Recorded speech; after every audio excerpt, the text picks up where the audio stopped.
So I'm going to start. I'm going to introduce Scott, and then Scott will do his magic. So for those of you who don't know Scott, this is Scott James. He is a behavioral interventionist. He is a mediator. He is a conversation designer. He is a board member. He is an advocate for youth. He is a poet. I don't know what else to say. Oh, he's a dad and he tells terrible dad jokes. So please don't ever encourage him. But other than his dad jokes, he's a really amazing person. He's an NCRP alumni. Now he's back for his second master's. And he has just a wealth of knowledge and experience working with youth. And so I'm going to turn it over to our speaker for tonight, Scott James. Thank you so much, everyone. Thank you so much. It's really a pleasure to be here to spread some knowledge. Sorry I have to wear my mask for about 2 more weeks. I'm getting an implant, so it kind of hurts when I talk a lot. But with that being said, I would like to share my screen so we can get the presentation started. What's going to happen, I'm going to go over some slides, and it's a lot of information. And throughout the slides, there will be times where I need audience participation. And if I ask a question, you can answer the question via the chat or verbally, however you feel comfortable. But the best experience for this is if we all can participate. And that way we all can get a wonderful experience. So now I will try to share my screen. Okay. Righty. Oops. Okay. I know it's a lot of tabs. I apologize. Let's see.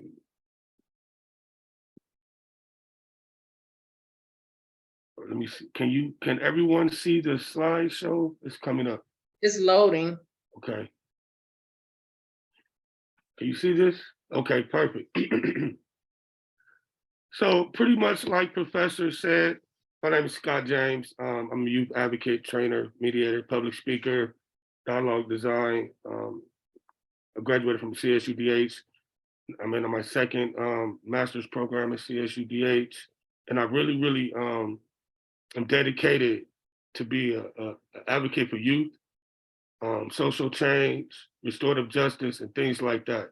It's very important for me to understand and connect with our youth, because it's a major disconnection with our youth and our elders. So my job is to my fulfilled, like I will be fulfilled when I die if I continue to be an advocate for youth, connect our youth to all the resources they need, and actually listen to them, so their voices can be heard. Okay, so let's go to the next slide. We pretty much talked about a little bit, but I just want to go over it again, what you can expect from this workshop. By the end of this session, we all should be able to understand the definitions of trauma and adverse childhood experiences, discuss and identify common behaviors and traumas that may affect our youth. And sometimes you will see the word students.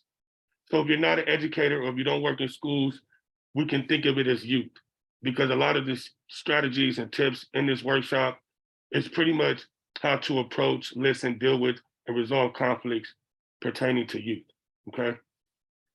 We're also going to learn trauma-informed strategies and best practices to use, understand the importance of restorative justice, and then if we have time, I put together a few case studies so we can, just get a feel of how things might look in the practical world, okay? Are there any questions so far? All right. So I want to begin this workshop by asking the group, what do you think what is trauma to you? Can I get any volunteers? What is trauma?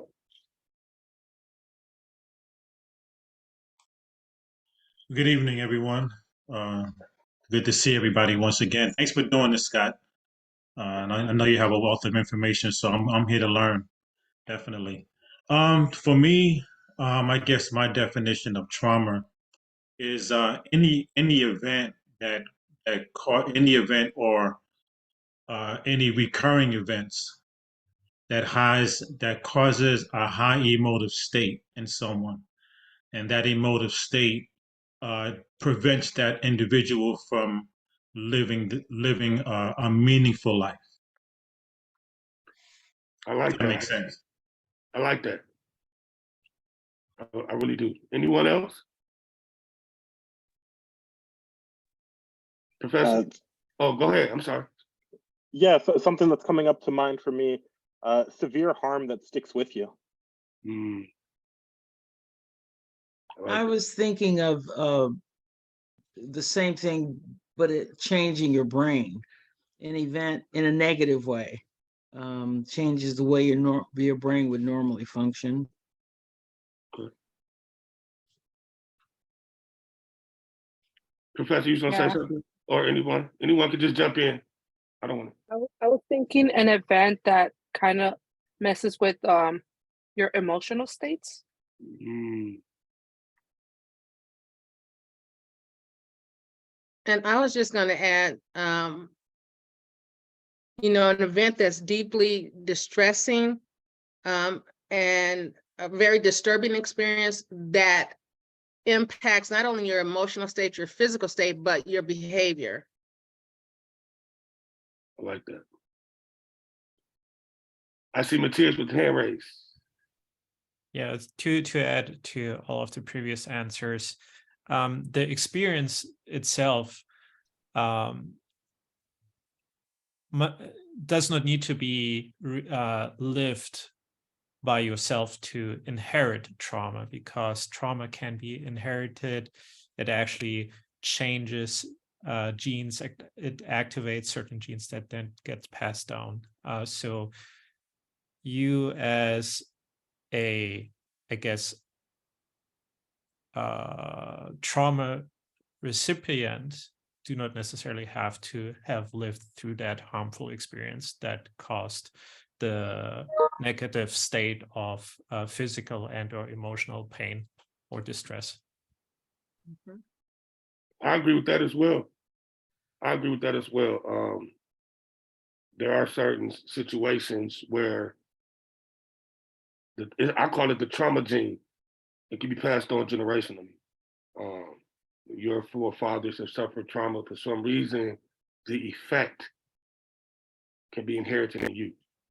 Okay, but for all sake of the matter today, we're going to say trauma is an umbrella term used to describe the inability of an individual or community to respond in a healthy way, physically, emotionally, and mentally, to acute or chronic stress.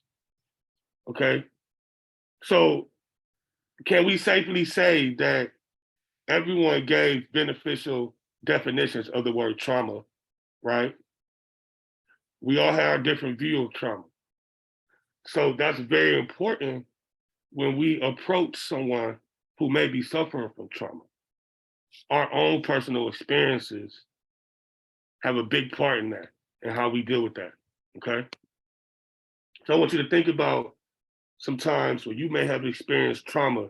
Just think about this for a moment. Think about times you may have experienced trauma and how it had an impact on how you live. You know, just think about that for a second. One day you might have not had enough time to eat breakfast in the morning, and you get to work and you're not in the best mood. You know, that's on a micro level, but I'm just saying it's things like that. It's a type of trauma that may affect our performance. Okay. So as far as if we're talking about some impacts and excuse me, if we're talking about some potential causes of trauma post-pandemic, okay, think about that. I'm trying to move my here we go. Okay. So for a lot of our youth during what was it 2020 to late 2021, some of our youth have experienced prolonged time without resources, and they're still experiencing that now. Increased time in unstable households, experiencing members of that household with loss of jobs, loss of loved ones, relationship splits, sleep deprivation. I mean, there's many, many more. But these are certain things that our youth experience. And when they come to us, they don't know how to say, Mr. Todd, I'm hearing your class acting up because I just witnessed my mother be verbally abused by my stepfather. What's not in these slides, but I have to mention this, is that for most males in America, it's already hard to talk about trauma, what you're going through, because we're raised to be, you gotta be a tough guy. You gotta take it, just fight, you know? And so for a lot of our young males, they come to school with that lack of support already. So they don't have the confidence to speak up. So what happens is these types of traumas are manifested into crisis behaviors, okay? And speaking on crisis behaviors, let's talk about some adverse childhood experiences that also play a part. They're called ACEs. And what these are experiences that some youth go through. They may be physical, emotional, or sexual abuse. It could be neglect, and it could be some of the other household dysfunctions that we mentioned in the previous slide. But for a lot of our youngsters, we don't have staff that's equipped to understand these adverse childhood experiences that happen so often with many of our youth. First of all, ACEs are never going to go away. We're always going to have these with our youth. But for most schools, especially the traditional models, come to school, come get in your seat, get the work done, stay quiet for a whole hour. And if you're loud, you get a warning. If you're loud again, you get detention. So can you imagine how traumatizing that could be when you're coming from an environment that's dysfunctional? You don't know how to explain, you don't know how to tell what's wrong, and then you come to a school and it's already written in the system that, oh, there's no time for you to explain it here either. Okay? So that's why it's important for me to make sure that the staff that I work with are trauma informed. No longer are the days where you can say, Johnny was too loud, he needs to go. Oh, no. What do we do as staff to provide trauma informed care? What do we do to recognize triggers or precipitating factors that these behaviors might have come from? It's always good, whether a youngster is suffering from trauma or not, it's always good to have a trauma informed approach. But we'll talk about that later. Are there any questions about ACEs so far? I have a quick question, Scott. Yes. So I know when I do my work in Indiana, one of the primary things we see that's related to ACEs is, you know, we have our high school kids or our junior high school kids, and outside of the behavior, it is, you know, just the inability to talk.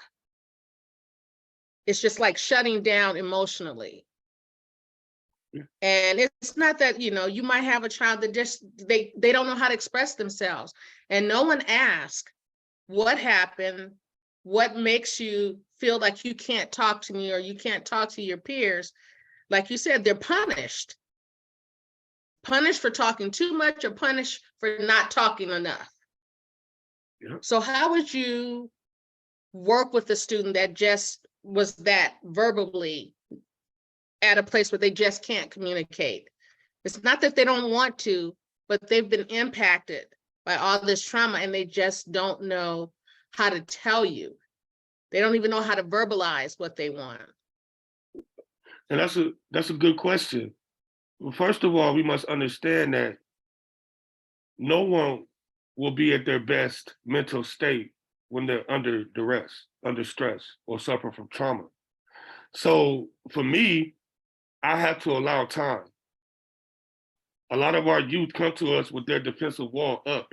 So it would be selfish of me to expect compliance initially. For a lot of our youth, trust is a main issue. And so I'm okay with earning their trust. If I tried to talk to little Johnny at that moment and little Johnny wasn't ready, that's fine, Johnny. I see you up under a lot of stress. I'm letting you know I'm here for you. I'm gonna give you 5 or 10 minutes to cool down, and I'm gonna check back in with you. Is that okay? You know, Johnny still might be looking at me like, get out of my face, but he's registering that in his head. This person really cares about me. I didn't cuss him out, and he's still here. When the people he's used to will disappear at that moment. See? So it's very important for me to come back in 10 minutes. Hey, Johnny, are you okay? Just by him knowing that I'm gonna be consistent, it helps. And it's not a overnight process. Building trust, increasing buy-in with traumatized youth, it may take 2 or 3 weeks. It may take 2 or 3 months. For our biggest challenges, it may take years.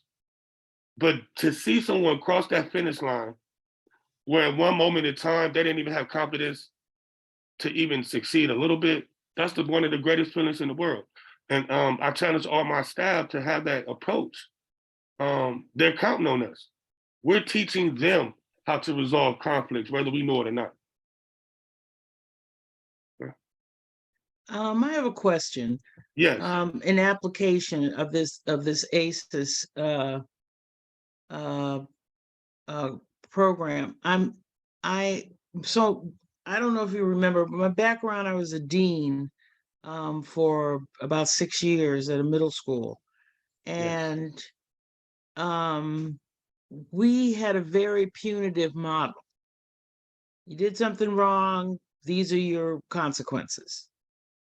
And when we got a new dean who was coming from more of a restorative background, we felt that it was going to take too long because we had too many kids to do this type of thing. We felt it was too touchy-feely, and it takes a long time, and how to return them back to school, their classes, when we still haven't gotten through the process you're talking about.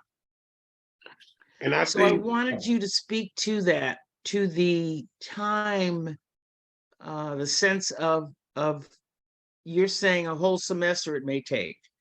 What do we do in the meantime so that we can get them back in class, we can get them back into their, whatever their community is, as we're working with them, if we're removing consequences? And that's a very good question. And 90% of the staff have that same dilemma. But I have an answer for that. Okay, first of all, we must understand that in order to reach them, in order to teach them, we have to reach them. That's very important. They don't care how much we know until they know how much we care. So our academic achievement in the classroom has to be, well, put it like this. A child holistic needs and restorative practices has to be just as important as academic progress. It has to be. So at our school, it's written in our mission and vision. So what you do, and it's not easy, like I said, it's not easy. So what I do, I create a 30, 60, 90-day plan every year for our staff. And within that plan, we're going through all the social emotional learning. We're going through all the trauma-informed care. We're going through all the culture building, the importance of connections. We're going through all of that. So I'm giving them a framework. You can't just get the training and let it go. You have to practice it too. So they get a 30, 60, 90-day plan, and then they get 2 or 3 months to practice it. And then when we come back from spring break, we have another training to see how everything goes.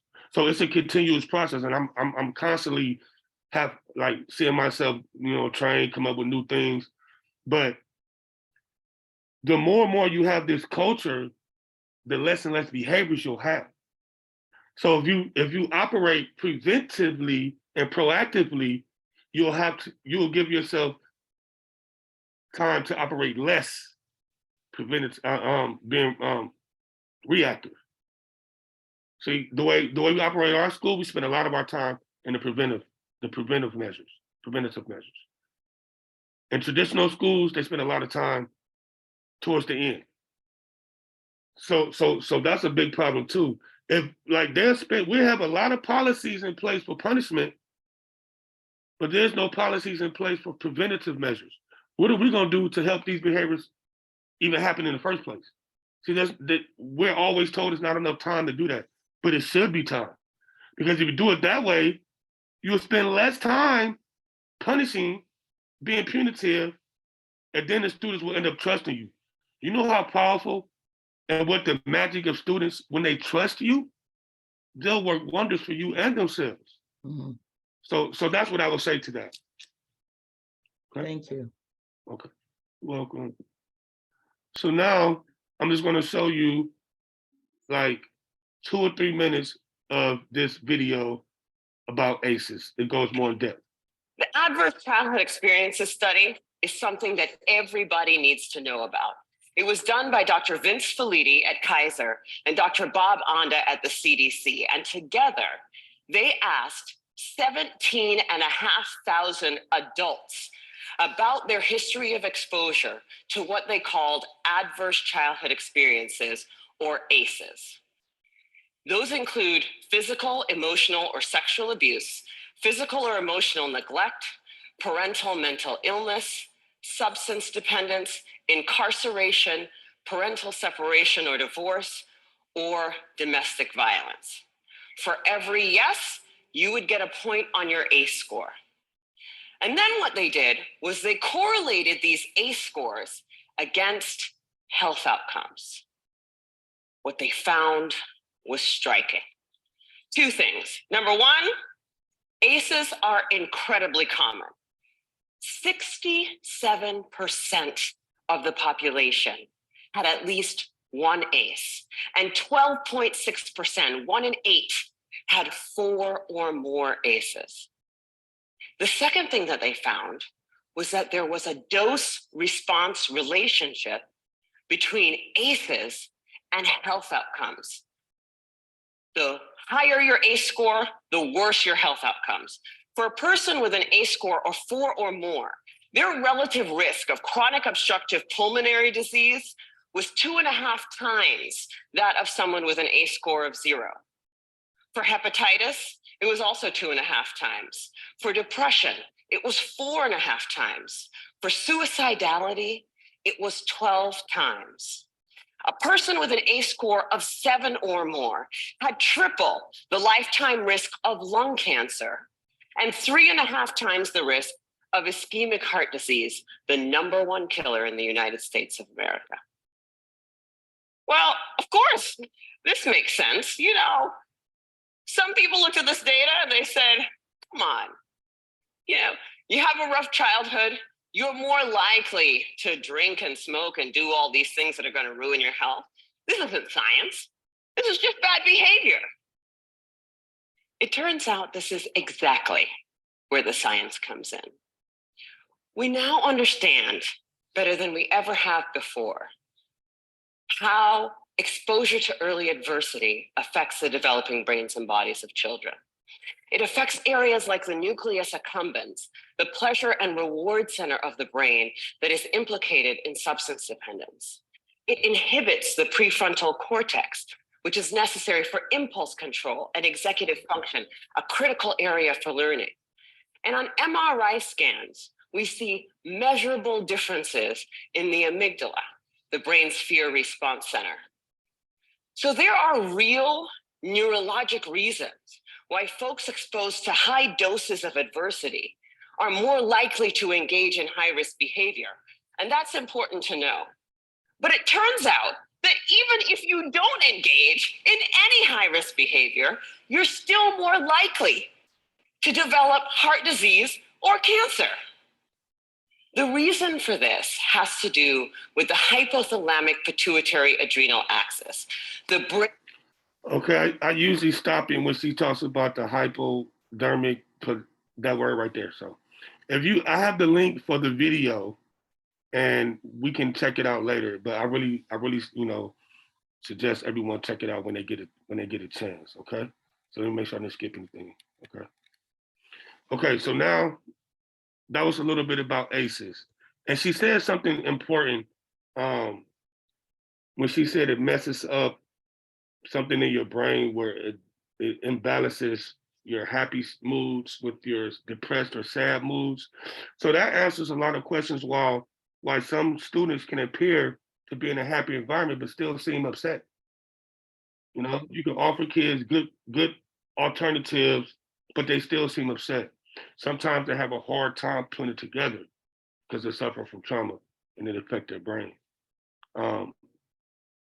So let's talk about some triggers, some precipitating factors, some signs that we can recognize.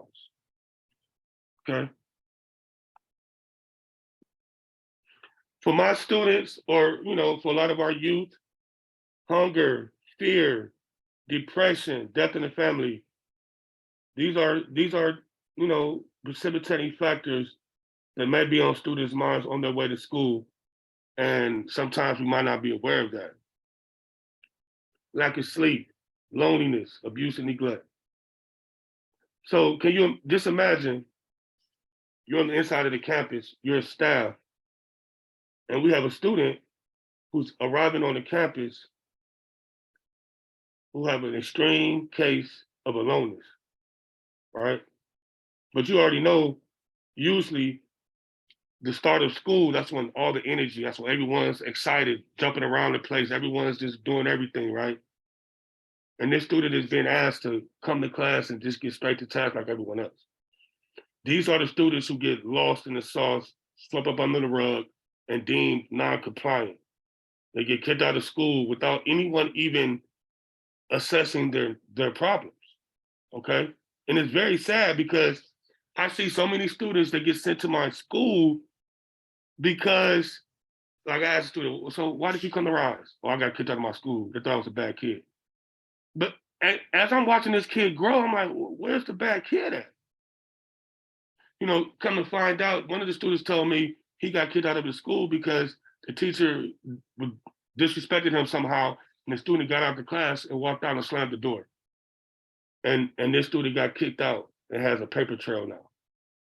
So it's small, minor things like that I feel like if more staff was trauma informed, they'll be able to recognize. What happened to the human to human element of it, as opposed to the staff student? That relationship does exist, but more important than that is the human to human. Yes, sir, I want you to succeed in the classroom. I really do. But I also want you to succeed as a person. You succeeding as a person is very important to me. So that's pretty much what precipitating factors are. And a lot of times, I don't know if I put the slide on here, it's the trauma iceberg. The behaviors is what we see at the tip of the iceberg. But the bottom of the iceberg, that's where all the causes come. And it's up underwater, so we can't see that.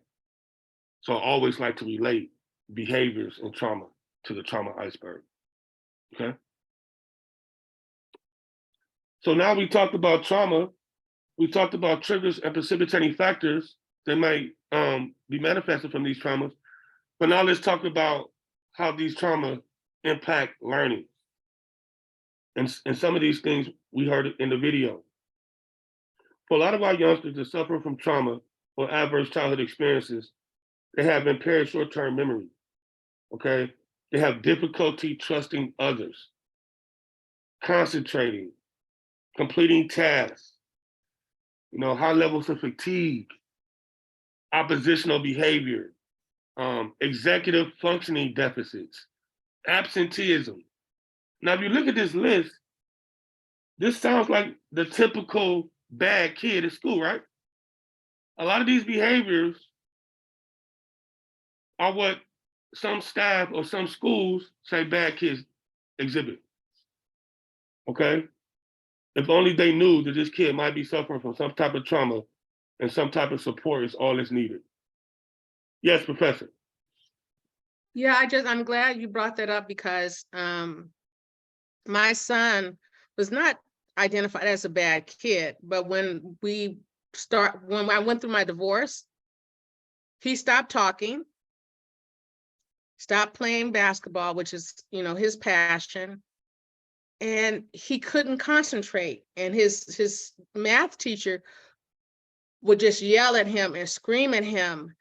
And so I told him, I said, you know what, I have to let them know what's happening at home so that they'll understand. It's not that you don't want to do it, your mind is just somewhere else. And he didn't want me to. And it had just got so bad for him in the math class when you told the story just now about the young man. And, he just, he got kicked out of his school for, leaving the classroom. Things got so bad for my son in the classroom, he asked to leave. And the teacher would not let him leave. She called security and said, he wants to leave, you have to make him stay. And my son's like, I know I'm going to say something that I'm ultimately going to get kicked out of school for, or, suspended. He said, I just want to leave. And I had told them, we had this big meeting with all his teachers. Everyone else made an effort to work with him, except for his math teacher. Yeah, it's sad. What if I told you that there's ACE tests for youth, but there's also ACE tests for adults? Okay. Yeah, I've taken mine.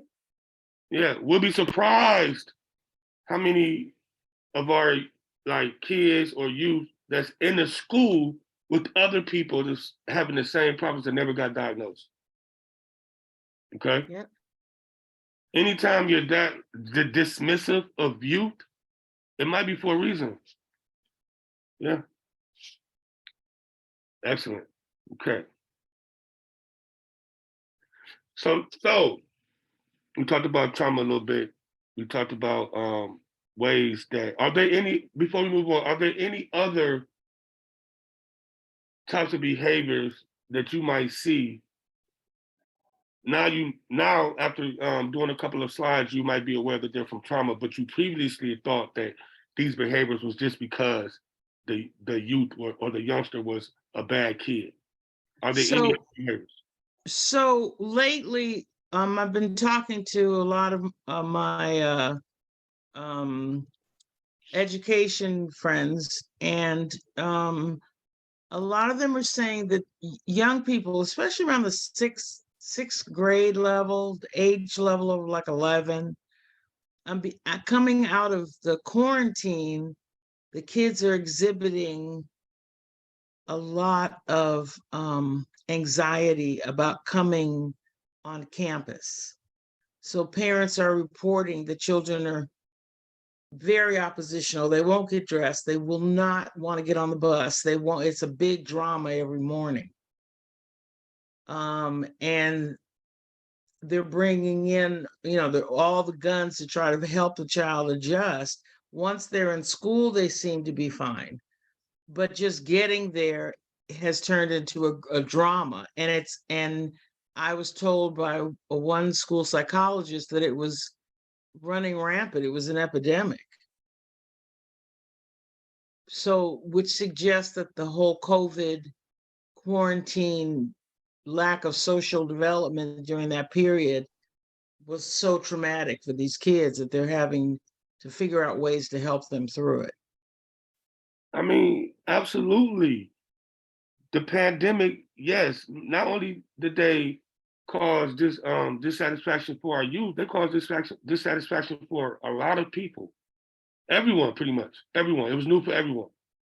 And for our youngsters who doesn't have enough practice to even deal with things like this at that tender age, yes, it was very, very tough for a lot of them.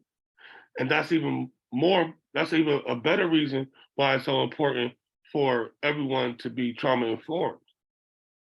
Because you have to understand, being away from school for a year and a half and then expecting them to come back fully equipped, ready to go, how? Yeah, so I understand. Okay, we have a couple of people with their hands raised. I see Bradley.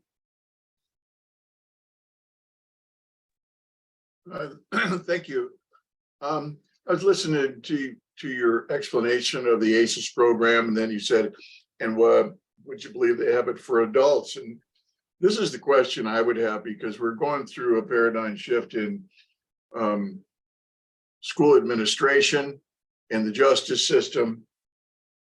And in any professional capacity that I've been in through the years, continuing education is a requirement of being able to hold your position. Most of your teachers in today's schools have a minimum of a bachelor's degree, undergrad, but many more of them have a master's degree. Has anyone thought of incorporating a requirement for their continuing education to have something like the ACES program incorporated into the school districts? Because, you know, one school district in one end of the country, or even in one county or another, some of these people are on different planets when it comes to school administration. I mean, seriously, they are. And I was listening to what Professor Valerie was saying. My son, when he went into middle school, I wasn't sure if he was going to survive. Number one, because his hormones were starting to kick in. Number two, he didn't know what to do when to shut his mouth. And it was like, whoa, this is not going to be good. But who's ultimately responsible when the parents are there? And it's the teachers to help redirect their negative energy, because we can't be there on their shoulder the whole time. And I absolutely agree. And that's why I'm really working on a plan, a project, some type of system where we can implement restorative practices in every school. And well, the money's in the model in many of these programs that, you know, are somewhat socially experimental. And certainly, well, there's got to be a better way. I heard Professor Valentine last night look at somebody and go, do you think the same way you thought when you were 20? And most of us are over 40 in that class. And everyone's like, no. Yeah. Because, you know, when I was a young parent, I probably did some things that today I was like, what was I thinking? It's like, me too. You know, because you get stressed out.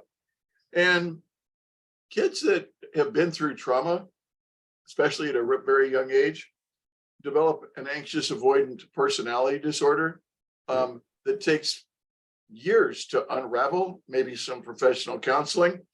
They didn't have psychologists in schools when I was a kid. They didn't exist. Now almost all the schools have at least one. Right. But you know, if you got a big school with a lot of problems, one psychologist can't do it all. You know, they need their school staff to be able to help identify and prioritize. Right. I sit here and I'm watching this unfold, and I'm like, this is a grand experiment, but you know, how do we implement it? A lot of times, you know, when I ask these questions, I always get back to the basics, because my first major was business. How are we going to pay for it? Okay. All that lottery money that we never see manifest into anything. Well, yeah, and it's a you know, because if we come up with a really great model, which is what you're doing there, Scott. I mean, I'm a listener, man. I take this stuff in, and I know that we need some changes. I remember the first time my son came home crying, okay, in the 6th grade, when his teacher gave him a bad 5-week report, and he swore to me that he had done all the work. I used to give my kids like an extra $5 for every excellent on their work habits and cooperation, and he was crushed. And he goes, he doesn't believe me. And I go, okay, I'll call. And I called, and he goes, he didn't turn in these assignments, and I'm not budging. I go, did you realize that he entered your class 3 weeks into your 5 weeks? I go, how could he turn it in? And he held his ground. Yeah. I talked to the vice principal that I knew, and he goes, you know, and this was his excuse, but he had one. He goes, he's tenured, and I can't do anything about it. Mm. And that I was like, you know, I went home and talked to my son about it. And I said, look, you know, I believe you, you're in, you know, we're going to hook you up, kid. You know what he did by the time he graduated in the 8th grade? And they started doing electives. he picked that same teacher for an elective. And I go, you picked this guy? He goes, yeah, Dad, I've got him all figured out.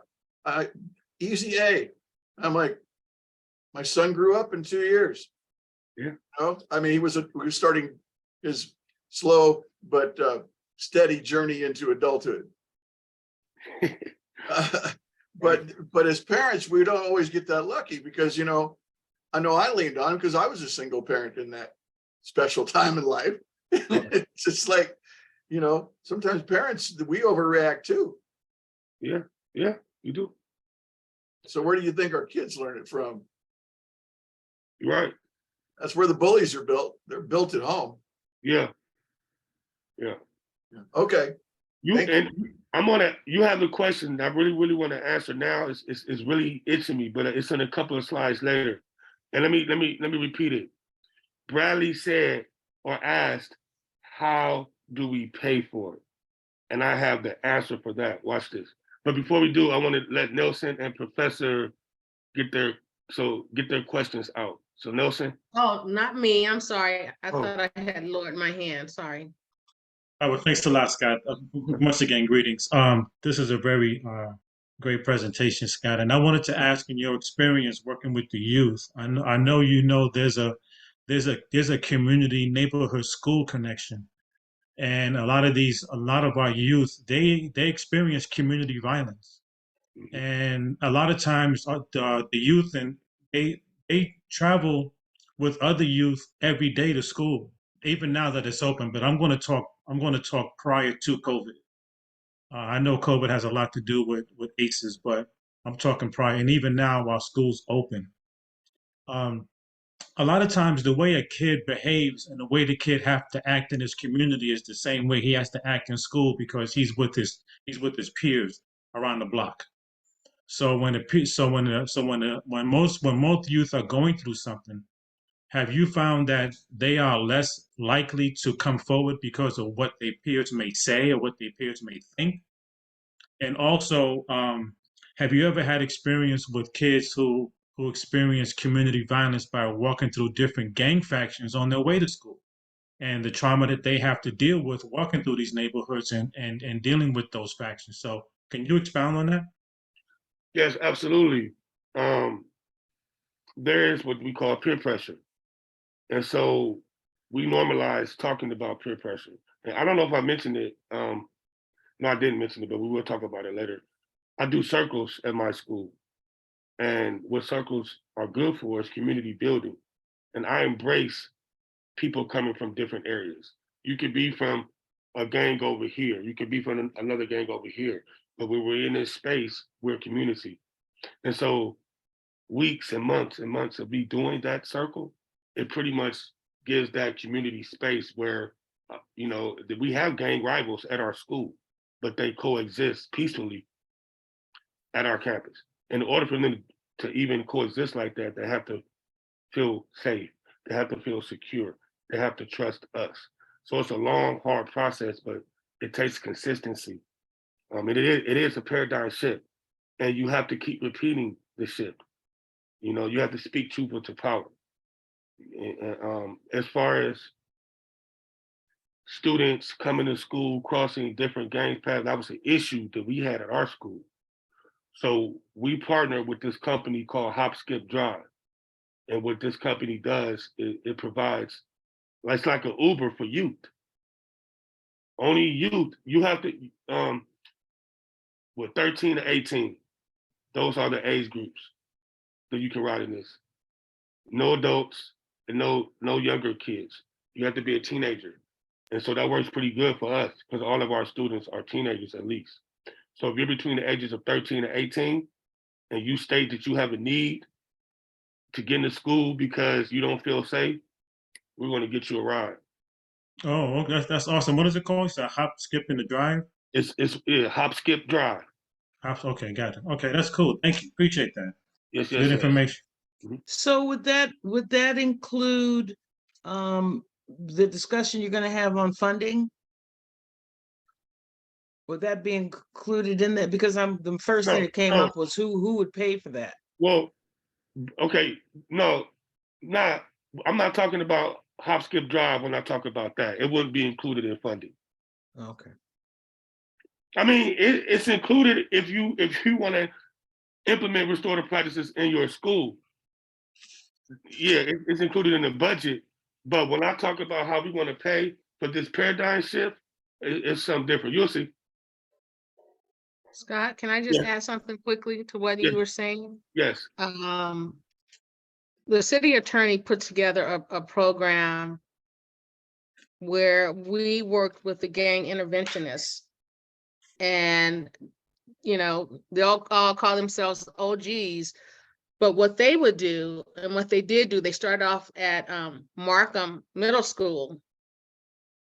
We had the kids, we did these circles with the kids, and the kids actually mapped out the safe areas and the areas where they had to walk through gangs and where, you know, where issues arose. So the city attorney started posting up safe school zones. And we then worked with the interventionists, and they would go out. These guys are volunteering, and they would be there in the mornings and after school.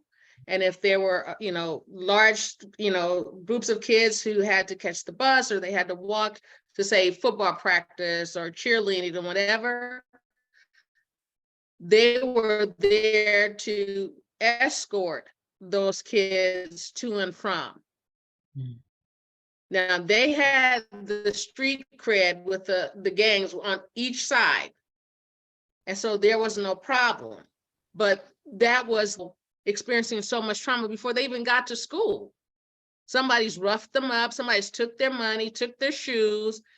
And then it's like, you really expect them to come to school and learn? Yeah. That's how it is. That's punitive, traditional punitive models. Yeah. We can't, okay. We can't expect our youth to learn under the same conditions and terms that we learned when we were younger. Times have changed. So our systems have to change. Yes, that's difficult for some people to hear. Yes, that's difficult for some people to understand. But if we really want the best for our youth, we have to change. We have to change now. So let's talk about a few trauma-informed care practices, okay? We mentioned this earlier, but the first part of providing trauma-informed care is starting with yourself, okay? Understanding who you are, understanding what you can handle, understanding the personal experiences you've been through, making sure you are in control of your own emotions is very, very important. For a lot of our staff, not having the ability to detach or not take things personal, it's very hard. I always believe that hurt people, and all behavior is a form of communication. So I practice rational detachment. They can say derogatory things to you today. Within 3 hours, they will forget they said that. So it's up to you to maintain that positive energy, which is called the integrated experience, understanding that whatever energy you give them, they're going to give back. Even if they're giving you bad energy, the more and more you respond in a positive, energetic way, you're going to reduce their negative energy. Okay, that could be hard too. And one last thing I want to talk about on this slide is not letting our emotional brain hijack our thinking brain. That happens far too often. We think with our emotions. How many times have we been in the workplace and we've said something or done something and said, oh, I shouldn't have did that. You know? So that's very, very important when you're dealing with youth because they watch us and everything we say matters. Okay, so it's very important for us to understand that. Okay. Yeah, I like this. It's almost what we learned in NCRP. Exactly. Just, Yeah, yeah, it's the right model. You know, check ourselves. Know, yeah, you know our own triggers. Check yes. ourselves and be to Mhm. be how you say non-judgmental. Yeah, You know, You They know, recognize that. exactly. This is great. Well, Thank not only do they recognize it, my experience has been that they will use it against you, which creates a cycle that is difficult to break. Mhm. Because once they've perceived your trigger, now you're off to the races. Yeah. Now, some kids just know how to play that. Yeah. And their defense mechanisms are going, but they know how to neutralize you in that way. And if they're suffering from some type of trauma, they could be magnified. So you're exactly right. Bradley? Bradley, did you raise your hand? Okay. So let's talk about proximity. Okay. I'm so sorry, I hit the wrong button. Okay. It's okay. I think Nelson brought it up. He was talking about, it was a basic respect factor, non-judgmental. If you have kids coming out of homes where the parents aren't doing it, this is a key factor in domestic violence. And there are three factors that surround it. And so, their first teachers are their parents. Mhm. And if they're not being or not acting in a non-judgmental fashion, and they're not being emotionally affirming or valuing opinions, they don't know anything else. So we have to almost run a washcloth, through their ears, to reset that. And how many years did they go through it? Because that's PTSD on steroids. If a kid's been living through it for many years, that's how they develop the anxious, avoidant, or disorganized personalities. That's how these kids get it. They weren't born that way. They were traumatized by the very people that made that beautiful child. And then the next thing you know, the kid's being hashtagged as a troublemaker, and they didn't know any better. And this is where identifying the kids that have this trauma and at what level to kind of and this is where sorting out the resources comes in, because in some schools, I mean, it's bad. I know my dad worked in the inner city. He's up in dad heaven now, but he used to carry a paddle in his pocket, and he had 17-year-olds in junior high school. And he goes, it was rough. He got out of teaching. And that was back in like the early 60s. And there's still some schools out there that still got that going on. Yeah. That's because they're interested in compliance, control, and our kids don't learn that way anymore. And that's the problem. But we'll talk about that. But let's talk about proximity. It's very important too. And I think, Bradley, you talked about this earlier, or someone mentioned their child being in a class, or professor. You said that your staff wanted your son to stay in class and your son wanted to leave. Okay. Mm-hmm. It's always good practice. You never want to make anyone feel like they're trapped in a corner anymore.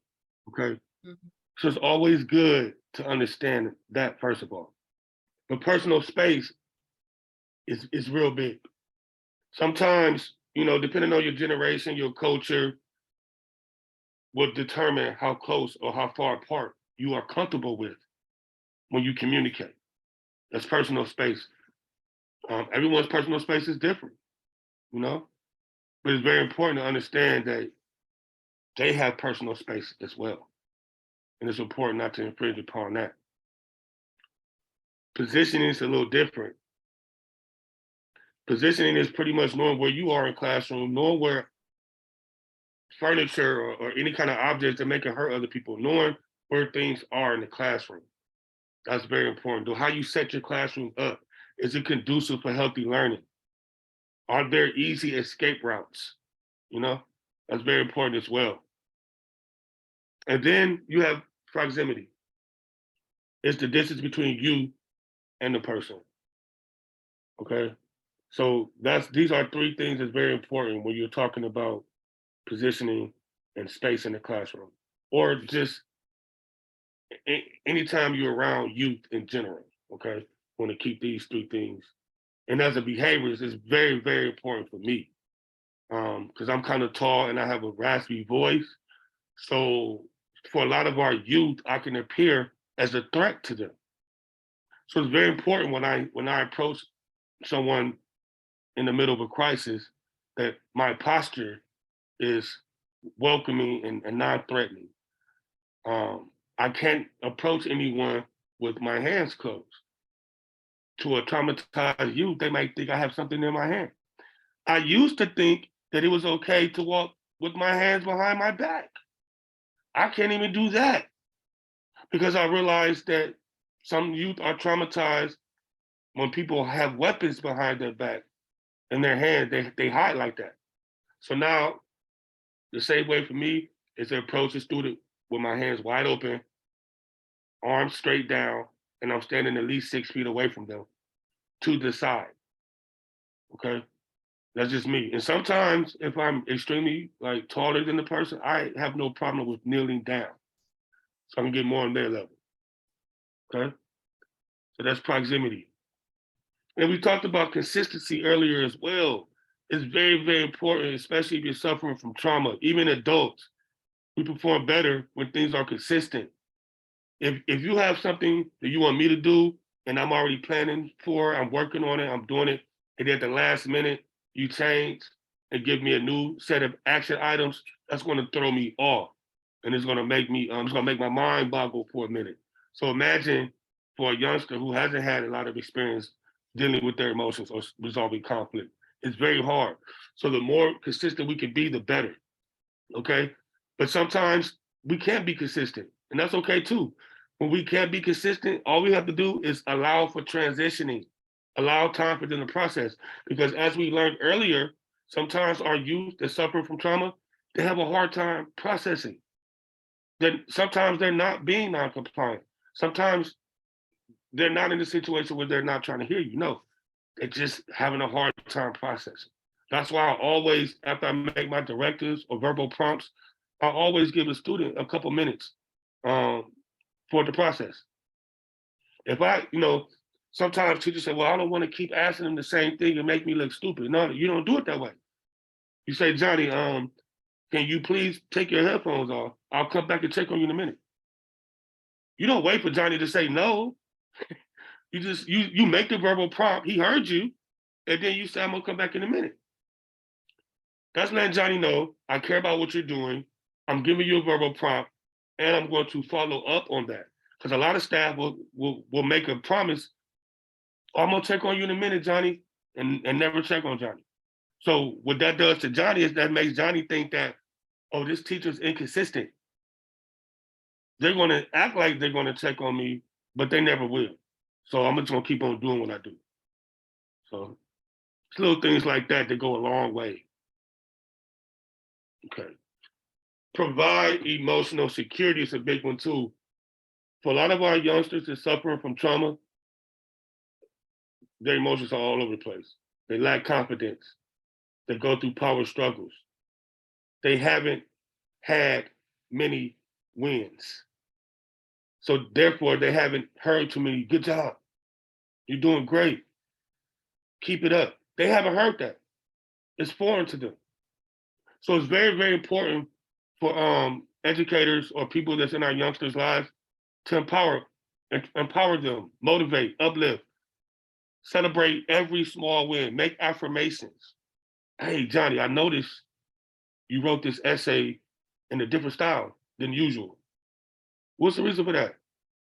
Oh, you learned some new ways. Okay, I appreciate that. Keep it up.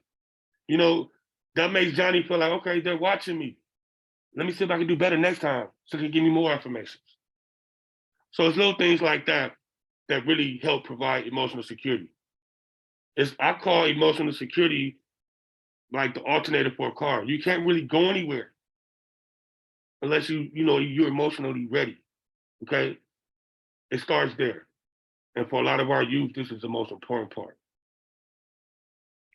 And speak truth to power. You got to keep doing it. Keep speaking what you want them to become. Keep speaking it into existence. The youth at my job always hear me talk about precipitating factors, restorative justice, conflict resolution. I keep those terms floating around all day long. So it becomes second nature that they know what the culture is about. Culture is so important. Okay. And on this slide, I just really want to focus on the last 3 bullets. For the most part, when we talk about students' behavior, we're talking about the physical, the verbal, right? But we also got to be aware of nonverbal and paraverbal communication. You know, the nonverbals are like body language, eye contact, personal space. And you got paraverbals. That's like the tone of voice, the rhythm of your speech. You know, all of these things play a major part in giving back control. I see someone with their hand raised. Yes, Anne-Marie. I'm not sure kind of this fits in right here. And I truly apologize if I use language that's not appropriate, but I don't know how else to frame it. But I'm an educator. I'm in year 27. I work at a low income, low performing school. And when I try to reach out to kids, and it's typically, well, it's any of the subgroups. But for example, if I reach out to a gentleman who's African-American, who, you know, wears his pants down to his knees, always has got a cell phone out, all that kind of stuff. And I try to reach out and I instantly am just slammed with, you're a white, privileged, such and such person. And the race becomes a huge factor. And then it becomes, you know, the defiance of, you don't understand, you know, you don't know where I'm coming from, you know, you white person, this and this and this. And it's like, I can only take so much of it before I personally become beat down. And I want to reach out to them, but it's like,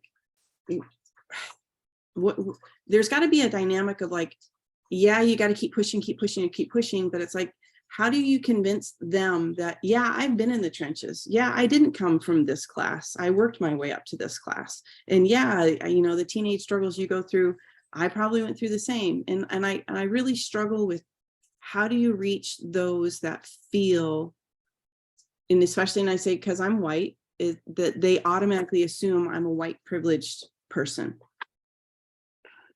Okay, this is what I suggest. That's a good question, Anne-Marie. I really appreciate that. It's very, very important to care about how our youth see us. Okay, and like you said, they see you as one thing, right? So what I suggest for you, Anne-Marie, learn their language.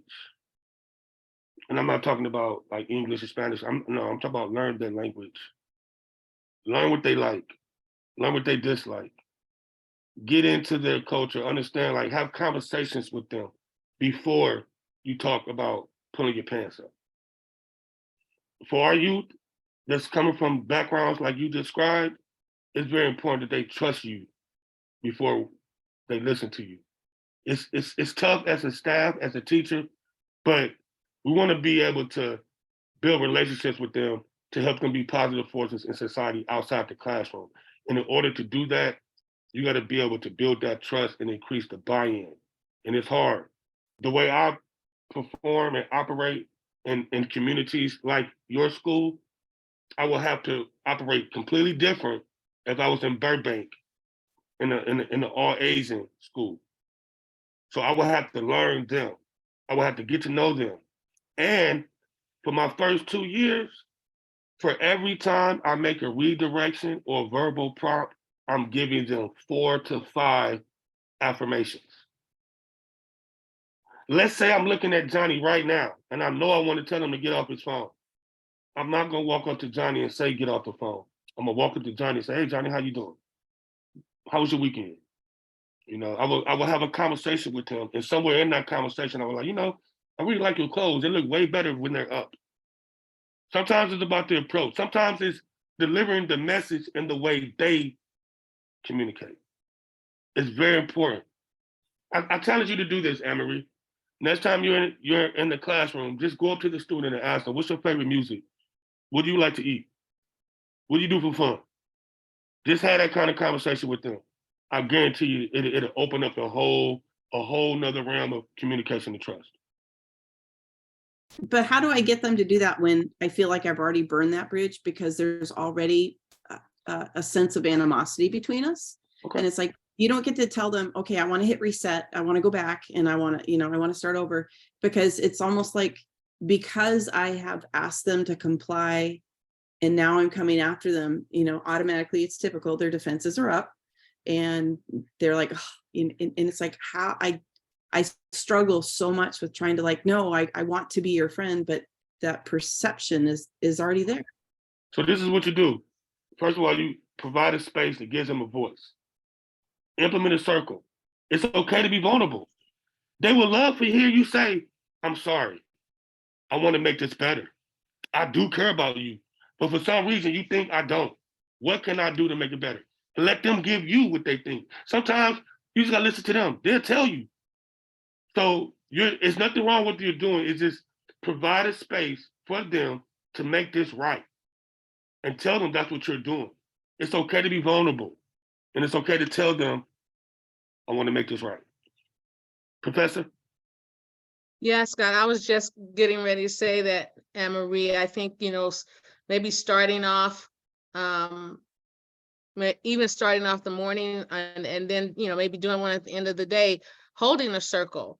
I think our youth don't get to see us,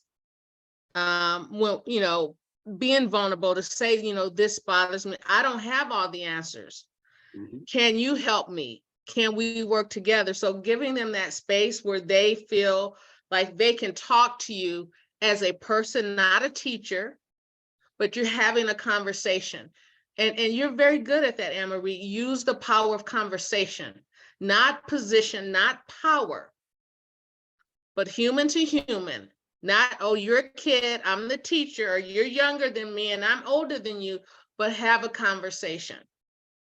And circles are one of the best tools to use because it's a place where they feel safe and it's equitable. And for you to sit down with them and say, you know what? This is what I'm struggling with. Maybe you can help. Maybe you all can help me. Yeah. It will go a long way. I'm telling you. Matthias. I think it's fabulous when people tell you their point of view. So if they're telling, you know what, you're a white person, therefore you're privileged. And as a white person, it is hard to swallow, but you are privileged. It doesn't matter what your background is, just because of your skin color in the US, you have the privilege. There's probably other privileges that you have. Intersectionality, there's many great papers on that. So I'm not telling you what to do. What I would do in this similar situation would be, yes, you're right. So acknowledging the privilege, and I want to get to know you. I want to learn who you are. I want to see how I can serve you with all the great suggestions that have been made already. And this is also one point that came to my mind earlier when we were talking about, who would be responsible about educating, right? Because I believe ultimately, we cannot leave it up to one school psychologist who might be really, really bad because they wanted to go into the private sector, weren't good enough, right? And now they're in charge of 1,000 kids, right? That happens. So I believe that, for example, everyone needs to learn a little bit about the history of racism, right? So critical race theory, there's a great program at CSUDH in the social work program on that. There's many great books. And as white people, we cannot go up to people of color and say, hey, tell me about racism. How is it being a person of color, right? Because you don't want to re-traumatize them. But there's great literature by people of color. So I believe it is our responsibility to educate ourselves so we can begin to understand, at least in a headspace initially, and then there are other, like circles, for example. There's restorative justice work, there's justice work focused on racial disparities, and engage in that dialogue and those experiences to really understand how we come across, because that's his reality, right? He's a white person. You're so much better off. Doesn't matter. You might have had a much worse upbringing on the individual level, but you're still white. So the perception is that. So that's what I wanted to share. Thank you so much. Don't worry, Anna Marie, you got this. And if you can reach out to us, we can help you with strategies and tips. I mean, come on, let's make this happen. Nelson. Yes, thank you. I just wanted to share, Anne Marie. I read this book. This is my second time reading this book, and based upon what you shared, there's a chapter that says, "Don't feel their pain, label it." And by my experience working with youth, and now my experience working in a restorative process with a company called Sentinel Youth Services, we mediate youth so that they can talk to the individuals that they've harmed, and most likely they won't do it again. We have a high recidivism rate. However, this book I'm talking about has never split the difference. This is a very, very good book. The first time I read it, I kind of got into it, but me reading it a second time has really, really helped me as far as my communication skills go, and as far as being, like Professor Rowley said, be a master of conversation. That's what this book is about. It's about being a master of conversation. It's not about being in a position, and it's not about and knowing how to reframe what someone is feeling. And so that's the only recommendation. I know there's a lot of things.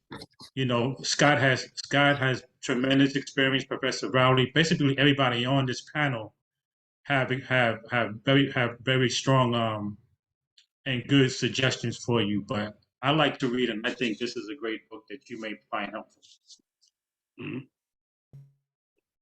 Okay, thank you so much. Okay, so, and we talked about making connections. We talked about reaching them to teach them. For a lot of our students, they got to earn our trust. It's a big deal, They got to. A lot of them have to earn our trust before they do anything for us. And a lot of times we build trust through community circles. I always say, like, you might think you're a math teacher, you may get paid as an English teacher, but to some child, you're so much more. To some child, you may be their only chance of success. So I always tell staff, every time you come on campus, try to be someone's hero. You should reach out and touch somebody today. Be consistent, be stable. And I don't know if anyone saw the movie Drumline, but it was a quote in there that I always say all the time: one band, one sound. We're all in this together. It has to be 100% buy-in for this to work. Okay.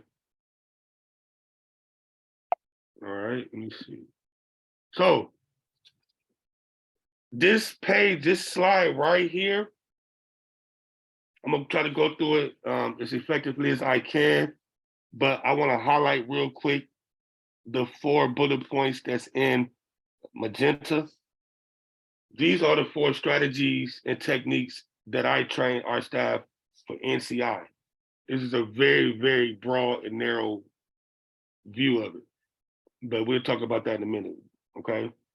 So some trauma-informed care strategies. Remember, always good to recognize triggers and precipitating factors. Another statement that may seem like minor, but it makes a major difference.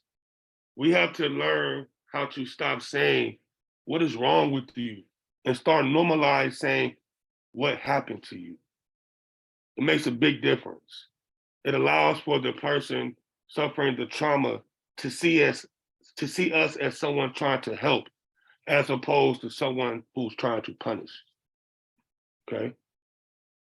And then we talked about the emotional brain versus the thinking brain. We got to be in control of our own emotions.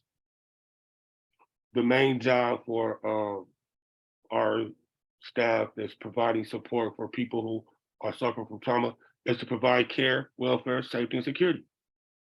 Before we try anything else, these 4 elements should be heavily like driven in our mission and vision. It should be heavily in all operations because these are the first things that our students see. I guarantee you, if our youth feel cared for, if their welfare is being taken care of, they feel safe, if they feel secure, they're less likely to engage in crisis behaviors because we're addressing their holistic needs. Okay. We talked about the integrated experience where we got to understand that our energy is a reflection of itself. So if we're demonstrating negative energy, we're probably gonna get negative energy back. Okay. And when the student is going through an anxiety phase, we just want to be supportive. We'll be empathic, provide non-judgmental strategies. And like I said before, this is a whole nother training. This is an NCI training. This is a nonviolent crisis intervention. And supportive, directive, safety interventions, and therapeutic rapport, these are all 4 levels of support that we give to students who demonstrate the 4 levels of behavior. Okay, anxiety, which would go with support. Then the student becomes defensive, so then we got to be directive.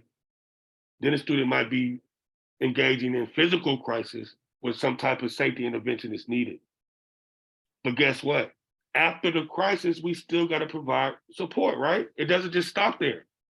Once the tension is reduced, you got to provide therapeutic support. Like when students have fights at our school and they might have to be removed from the community, we don't just allow them to come back and say, okay, y'all fit in, get in where y'all fit in. No, we have to put a plan in place. We have a reentry meeting where we have like a conflict resolution, circle style. All parties get to voice their concerns, say how they were hurt, how they felt, and what they expect. All parties are involved. It's an equitable circle. No one's above the other. And 90% of the time, when they have these meetings, everyone can coexist. They ain't got to be boots and buddies, but you can coexist in the environment and get your credits to graduate. Okay? So don't worry about this slide too much. It's a lot to take in. I mean, you worry about it, but I'm saying like, if you don't remember everything is okay because it's a lot to take in, but it's a whole nother training in itself. Yes, Matthias. Regarding the emotional brain versus thinking brain, apologies. I noticed that my thoughts drifted, but I think also knowing you, the assumption that I'm making is that we validate the youth's feelings. It is just a matter of either modeling or guiding them to making better decisions. Absolutely. Okay. Absolutely. Meaning that a student may be using inappropriate language towards you, getting on your nerves, and instead of you say, what is wrong with this person? That's your emotional brain taking advantage. Yes, it's okay to feel like that, but you don't want to verbalize it. Okay, you want to put more thought process to it and come out better. Okay, that's all. Yeah, so that's a good point. Okay. Yeah, thanks for clarifying that. I misunderstood. Absolutely. Yeah. Okay. So So we have a few minutes. Oh, I'm sorry. Go ahead. I'm sorry. Go ahead, If you're doing a professional development training Yes. with a population of teachers and administrators, that what you just described, in my mind, requires practice. Yeah. A lot of practice. And so I'm trying to think how to create the space for that type of training that is not just superficial, going through it like you're doing with us, but No. becomes a practice in that community, of teachers who basically some don't even want to be bothered with that process. Do you create a bunch of professional development days? Do you give them assignments? How do you build that? Susan, that's a great question. That's a great question. So this is how I do it. We have 2 weeks at the beginning of the school year before the kids come back. That's all professional development days. I get 5 of those days to do trauma-informed care and NCI practices. But it's not over. Like you said, it's a continuous process and it takes a long time, right? So every Friday, I get 3 hours to train our PD. To train our staff. Because every Friday it's professional development at our school. So it's no students, it's just training. So every Friday I'm training staff for 3 hours. I also train staff for 5 days of the 2 weeks before. And every time we come back from break, like Christmas break, the spring break. So I train staff a lot. You're right, it is continuous. It's a continuous process. But the way I see it, for every student to come in our door, let's say they're in the 9th grade, we have 4 years to make it work. So we got nothing but Yes, time. but obviously someone in authority is giving you that space, Oh, those yeah. amount of days. Well, And yeah. frequently they're not buying into that process that much. They may say, Scott, I'm going to give you professional development for once, and then 3 months later give you another one. And No, it's every Friday. so who makes that decision? Who gives you that space to do that? It's embedded in the rundown for the week. Every Friday we have professional development, and I have a 3-block hour time every Friday to train Okay. staff. Every Friday. So Scott, can I ask a question? Yes. So that's because you're giving your teaching staff that particular training and that ongoing support. Did that have to be agreed upon between say the teachers in their contract and the administration, or was it just a mandate from administration that says, these are going to be the topics, or these are going to be the trainings for the year? That's a good question too. First, me and admin have a talk. Scott, we really need you to provide trauma-informed care and restorative practices. How can you best implement that? So then I come up with strategies and I say, well, it would be best for me, like, to implement that 30, 60, 90-day plan to train staff for 1 week of the 2 week before the kids come back, and every Friday. So once the administration, because I'm part of leadership as well. So once administration get my schedule and how I do things, then they say they run that to the rest of the staff and say, okay, this is what we're going to do for the year. So that's how that works. So let me ask you a follow-up to that then, because that was actually what I was asking. Thank you, Professor, because that's what I was trying to get to. So in a school where parents are very heavily involved in what the school programs are, having the opinion is between the administration, teachers, and parents. Frequently, parents do not value restorative practices. And if they don't sign on, then you as a facilitator are limited in what you're doing, because what you're saying sounds wonderful, but I'm trying to think of how that would work, how you could get that kind of buy-in in like one of the schools that I used to be in. It would seem to be very difficult. Have you run into resistance for that amount of time? Absolutely. And I don't shy away from that because I know it's gonna happen. That's why I develop strategies and systems to answer those exact questions.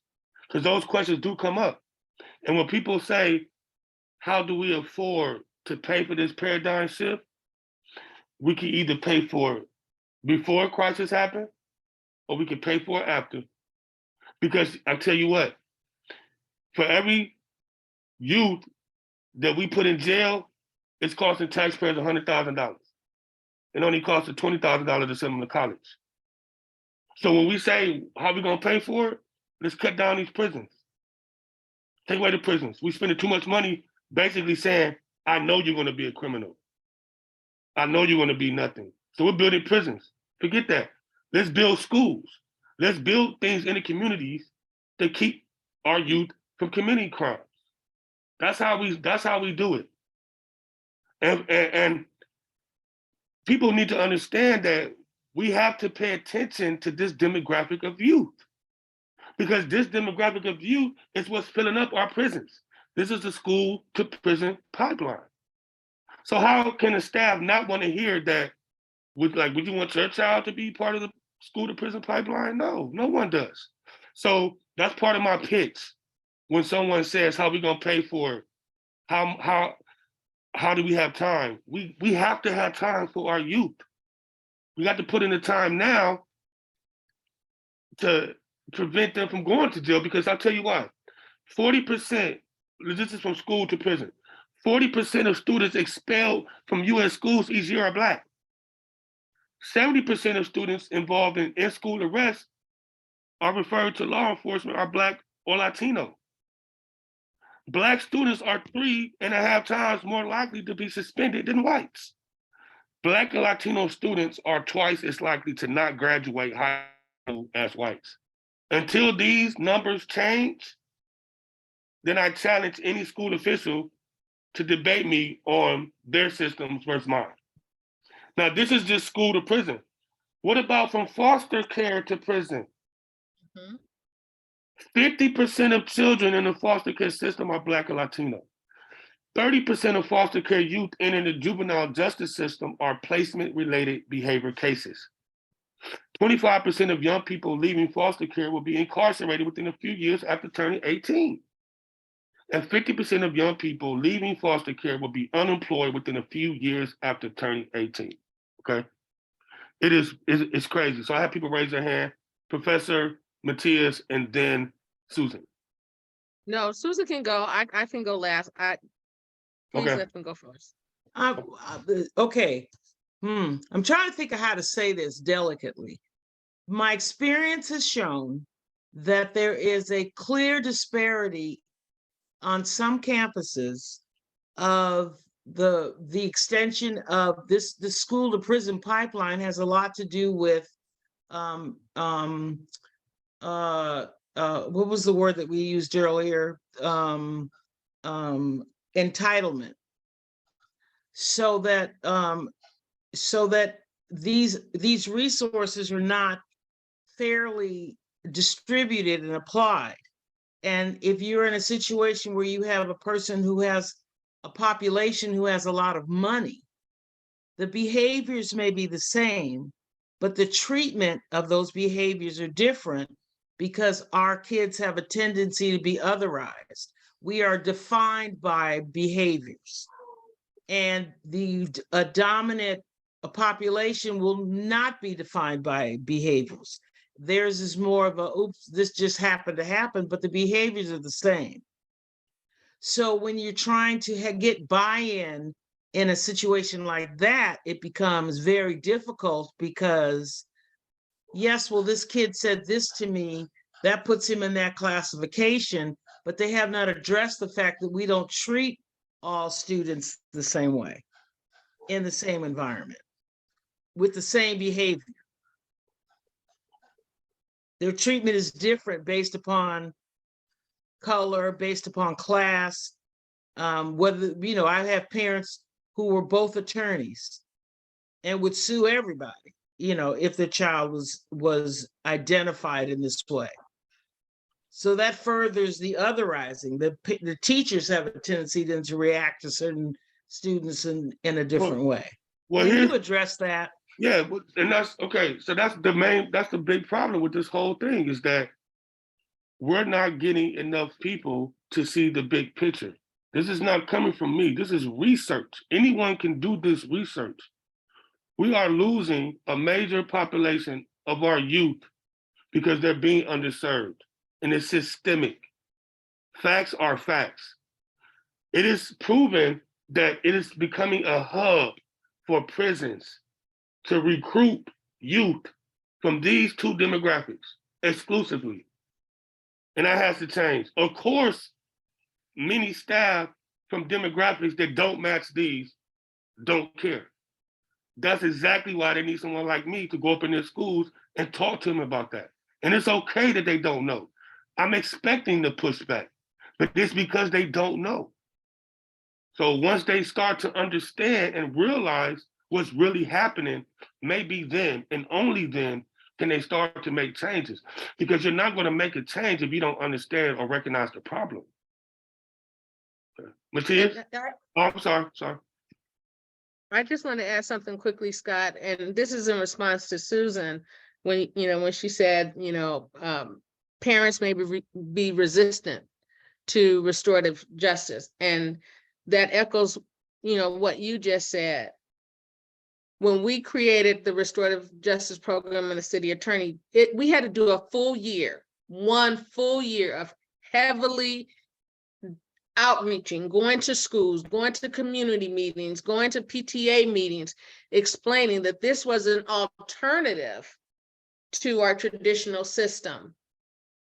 We wanted to give youth, young adults, that second chance. Because what do people know? If you've been brought up knowing only one system, the one that's punitive, the one that's grounded in systemic racism, that's all you know. So before we could even implement our program, we had to do a full year of heavily outreaching and educating parents, program providers, organizations. This is the new direction we want to go in. So if parents don't know, yes, they're going to be resistant because they only know one thing. Right. So you've got to invest that time to educate people so they understand how this works. It's really to your child's benefit, not just in the moment while they're in school, but it's to their benefit as they grow into adulthood, that there are systems that are restorative. There are places, even outside of the classroom, because a lot of these restorative justice programs are also community-based. Yeah. Publicly said, Professor. Thank you so much. Matthias? Yeah, I just want to point to something out, which is probably obvious to all of you, but since this is recorded, I wanted to point it out that I think there could be a false causation be drawn from foster care to prison. So the primary issue is that children that are getting placed into resource families, aka foster care, is that social workers have either deemed that none of their extended family members, that's a safe environment, or they didn't want them. But often there's already the first steps have been taken in terms of criminal activity, substance misuse, etc., often learned from their biological parents. So they're already on the way there.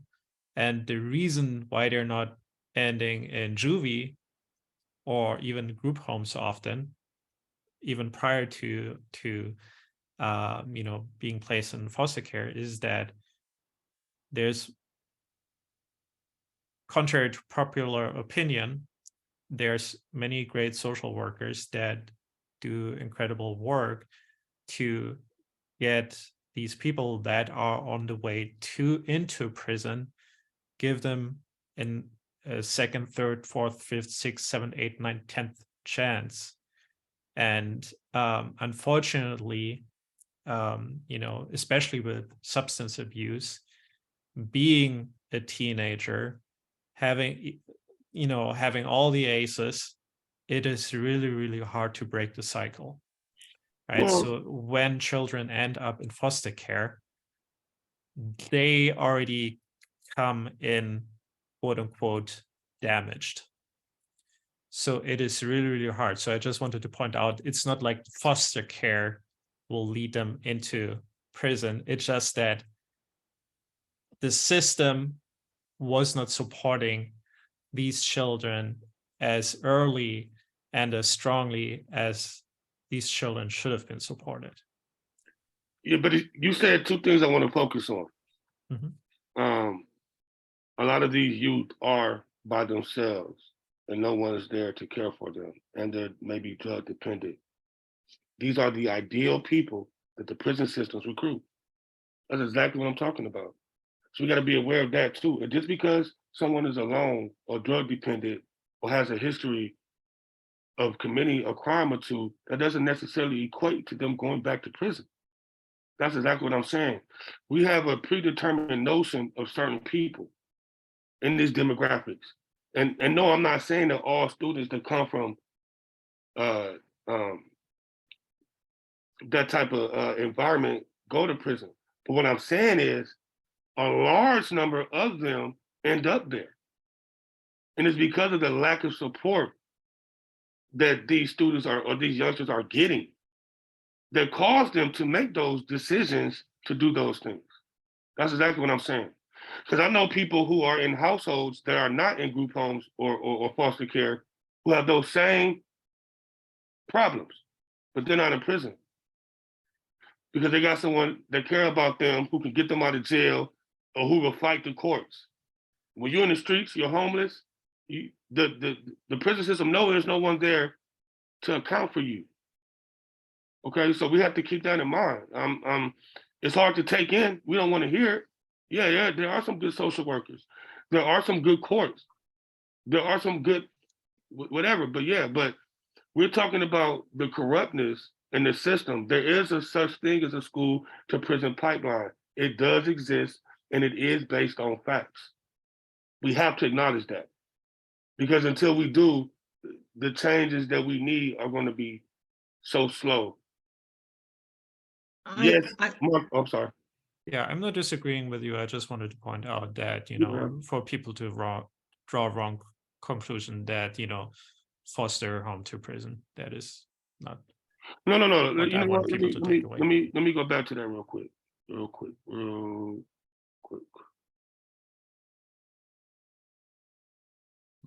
Because what was stated was that youth of color are more likely than whites to be placed in the foster care system, a breeding ground for the criminal justice system. 50% of children in the foster care system are Black and Latino. These are all facts. There's no misrepresentation. This is really like the truth. You can Google this. It's probably worse now. Now, how they get here is another story. But once they get here, it can become a breeding ground. That's what I'm saying. How they got to foster care, who knows? But once they get there, it's like open season. Okay? Yes, Marco. All right. Want to start by just saying thank you. Lots of wisdom shared by you, Scott, and just the rest of the group here. I'm curious, in your experience, how have you approached the discussion of race specifically and doing this restorative justice work? I think in my own practice, and what I've seen in my work in schools and trying to implement, is that some individuals will try to take a race blind approach to restorative justice, to implementing. And I know you didn't get into it too in depth, but I saw you pass like the relationship window and, hey, this idea of doing with and engaging youth. And sometimes educators will still be disproportionate in who am I engaging in restorative practices with? Who do I use these techniques with, right? Is it the ASB student that just messed up this one time but has otherwise been a straight A student? Oh yeah, let's do RJ with them, versus the, hey, this student has all of these other issues, all these ACEs. Hey, maybe the RJ isn't going to work, or the circle didn't work that one time. And so, yeah, just conversations around implicit bias and things like that. How do you approach those in your practice? It's a good question, Marco. And first of all, this is not an easy task.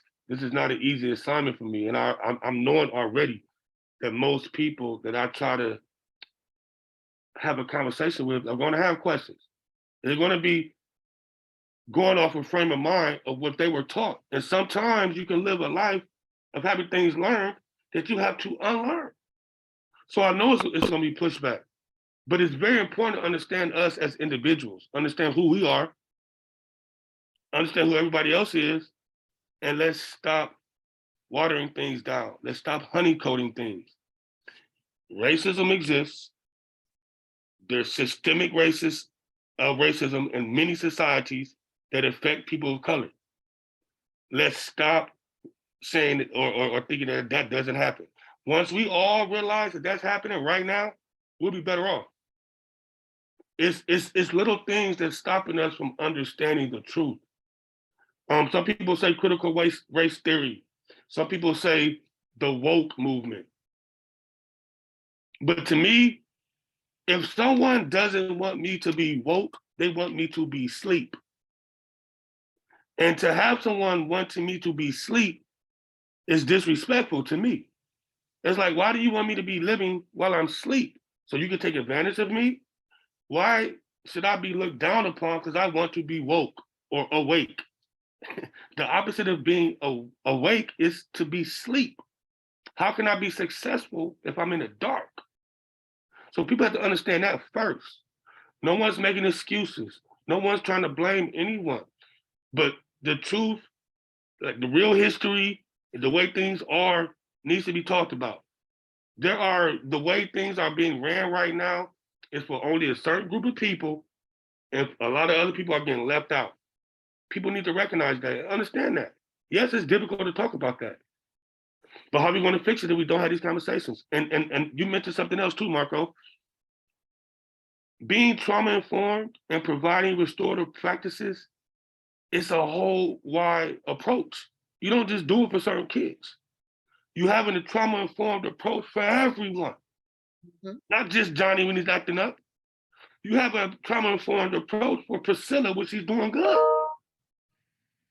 Once you normalize having a trauma-informed approach, you don't have to pick and choose which one you're doing it to, because everyone's receiving that type of support. See, we create a lot of obstacles ourselves, and it kind of stymies the growth. Yeah, every student on our campus gets trauma-informed care. Or let me say it like this: we have a trauma-informed approach for all of our students. Okay, and it gives the staff who are not as experienced, it gives them practice, right? So when I have these conversations, when I go to schools and try to get them to implement these practices, it's a 3, 4, 5 hour conversation every time. But when you give them the facts, you bring students with you and let them speak.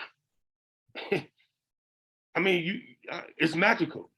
But first, you have to be willing to have a conversation. If you're stuck in your ways, you have your own thoughts, you're not willing to change and things like that, it's going to be rough. Okay? Yes, Susan. Well, I was just thinking, how many, there's this idea of good schools and bad schools, that we otherize people, we put them in categories that are not necessarily based in reality. Because there were different demographics in our school. We were very heavy-handed with one and allowed the parents because they had privilege, to work around the school to prison pipeline.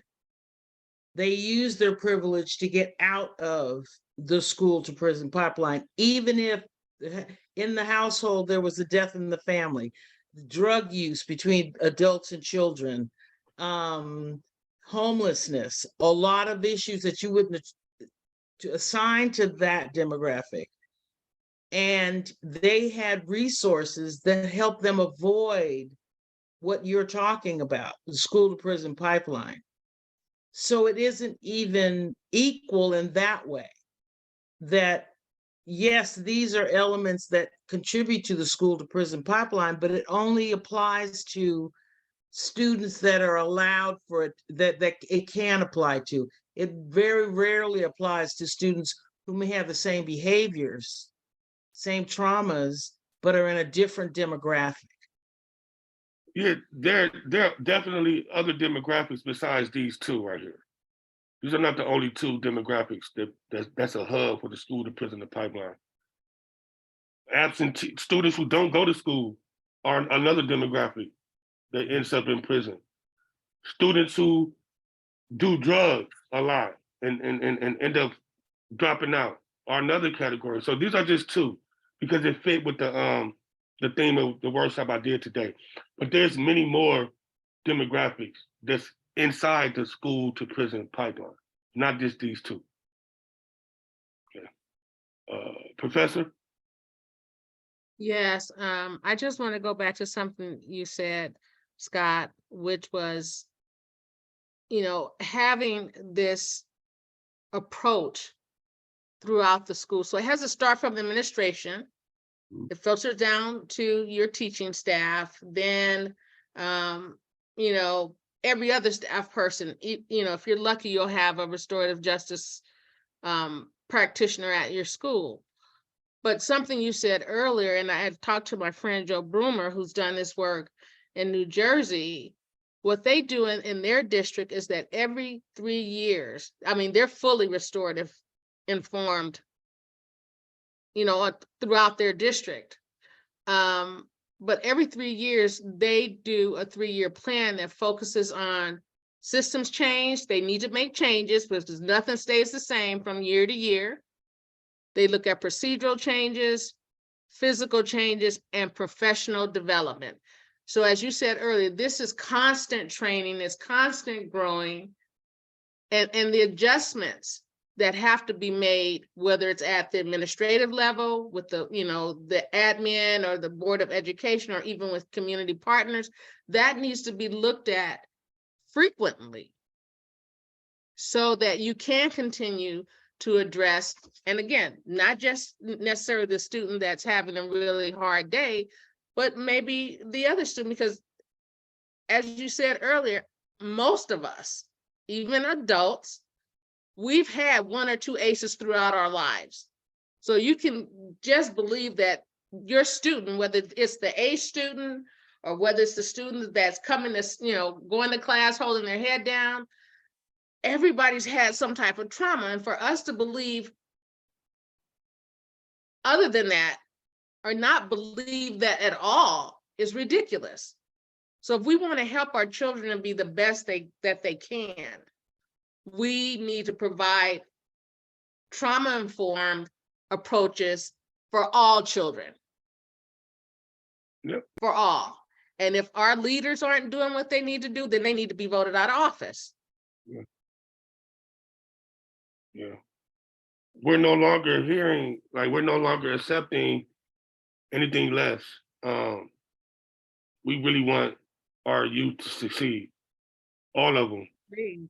All of them, even the ones whose voices are not heard, even the ones who are from underserved communities. We're no longer listening to excuses, because as long as there's a will, there's a way. So that's just my approach. Well, I can tell you, your students are lucky to have you. Thank you. Absolutely. Great presentation, Scott. I had to step out for a minute. Great presentation. Thank you. Thank you so much. Appreciate it. I don't really have time for the second part. I would love to come back on another day and do that, because it's the second part is restorative justice. We was really going to talk about everything. Well, we'll bring you back. Don't worry, we'll bring you back. But I'm so adamant, ladies and gentlemen. I hear everything you're saying, that these are the same concerns that a lot of the staff that I've come across daily, they have the same concerns, and it's valid, and these concerns do exist. But if we really care about this demographic of youth, then we got to do a better job addressing their needs, so they won't have to be in these situations. And I'm sorry if I misled anyone to think that just because you're in the foster care, you're going to go to prison. Please, that's not my aim, and I didn't mean for anyone to think that. But what I did mean to say was, for some reason, it seems like a lot of youth of color, not a lot, it's a huge amount as far as percentage that end up in prison that come from foster care. Just the way the stats work. So if we can care for our youth, provide sustainable living situations where they can be represented properly, it will help. Okay. Well, Scott, we'll have to pick another day Yeah, and I for could you go to through come the back because I was really looking forward to the case studies. Yeah, I have that too. Yep. But yep, that was coming up. So I have some case studies for y'all. So Are the case studies interactive? Are we gonna read them and interact? Yeah, The they were case going to be study. interactive. Yeah. I look forward to that. I look forward to that. Mhm. So that will be next time. But I'm definitely looking forward to that, and I'm gonna keep fighting. I'm gonna keep fighting until all of our youth have equitable support. Thank you so much. So what I'm going to ask Scott to do is he's going to share his PowerPoint absent the case study. So we'll save that for another time. So if you could, send that over, and then I will email the PowerPoint to everybody, and I'll get it over to you hopefully no later than tomorrow. Perfect. Thank you all so much. I really had fun. I could talk about this all day. So thank you all so much for allowing me. Thank you. Thank you, Scott. So Thank much. you, everybody. And thank you for Right. all the participation. Thank you for the questions. For real, like this really makes it worthwhile when we have communication like this, and it really makes me go back and try to be a better professional. So everything you guys said, I'm gonna take back to my office and think about. So I really appreciate it. Thank you so much. You're Thank welcome. you, Scott. Thank you, everybody. Have a good Hey, night. Take All right, care. peace and blessings.